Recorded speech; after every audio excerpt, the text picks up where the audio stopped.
Sean Zattel, ThaBoxingvoice.com, here with Matthew Macklin, tough Irishman, tough Englishman, who fought for the middleweight championship of the world twice, I believe. Three times. Three times.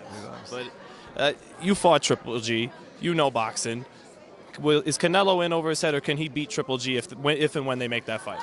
I don't know if he's in over his head. I mean, look, I don't, right now I'd probably favour Golovkin.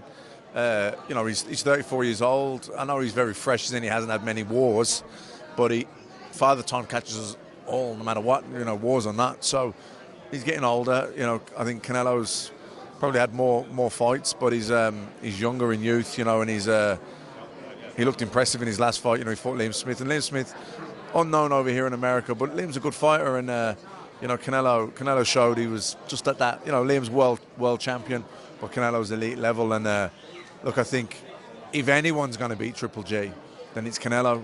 I don't think he beats him right now. You know, a year's time, 18 months' time, who knows? But look, I think from Canelo's point of view, he probably wants to step up to 160 and not fight Triple G straight away. Maybe wants to, you know, feel a big middleweight's power. Maybe like a Lemieux. Yeah, maybe like a Lemieux, someone like that.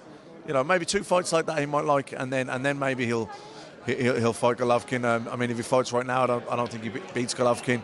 You know, maybe he never beats him. Who knows? But I think if anyone in and around the 160-pound division is going to beat Golovkin, then it's Canelo.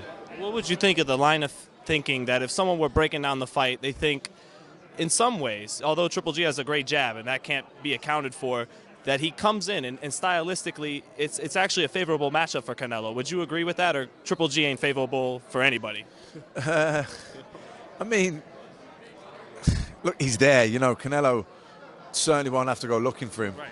You know, yeah, I get what you're saying. Look, Golovkin's going to be the aggressor. He's going to apply a lot of pressure. So, you know, Canelo can react to what Golovkin does, which I think he prefers to do. Mm-hmm. He doesn't necessarily like to hunt out his guy. No.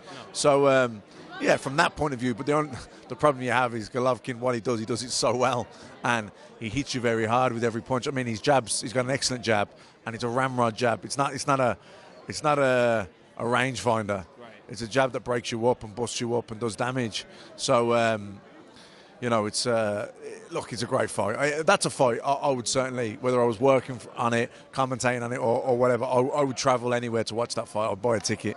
That's a great fight, and I can't wait for it to happen. But I hope it happens sooner rather than later. But I understand why they're dragging out. You know, Mayweather Pacquiao probably happened 6 years after we all wanted it to happen.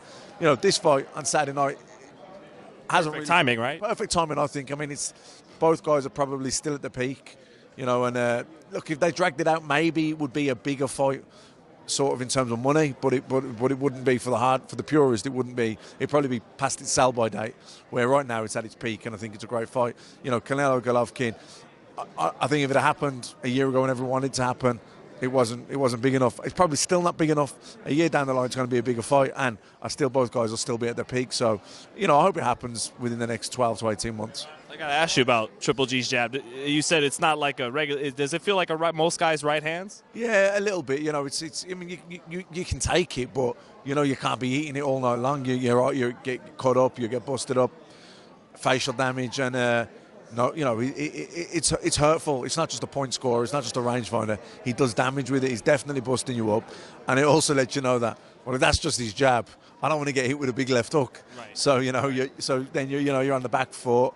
You're burning a lot of nervous energy. So, but, you know, guys like Canelo, he's a great fighter. He's been in a lot of big fights against a lot of other great fighters. So, look, he's on that level, isn't he? I mean, does he win? I don't think he beats Golovkin, but he's certainly on that level. You know, Andre Ward, Kovalev, you know, they're pound-for-pound level fighters, aren't they?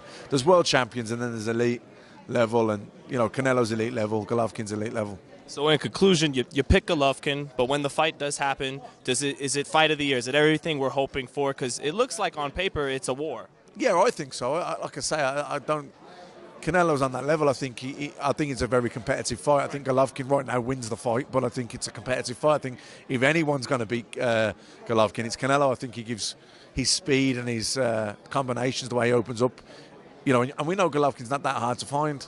So I think, you know, the way Canelo punches in bunches, he can throw like 7, 8, 10 punch combinations at times. He really opens guys up, and it'd be an exciting fight. And you know, I also think being up at 160, I know it hurts Canelo to do 154, Big weight, right? so he'll probably have better stamina. So sometimes I think at 154 pounds, Canelo has to fight in bursts. He has to conserve his energy. He has to be wary of the pace.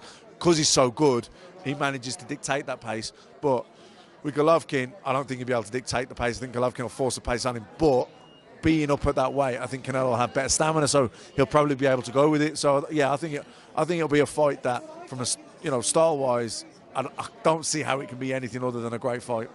Thank you, Matthew. All right, cheers. Thank you so much. Thank you. Thank you so much, Matthew. Yeah. No other sight in the game could see the boxing voice.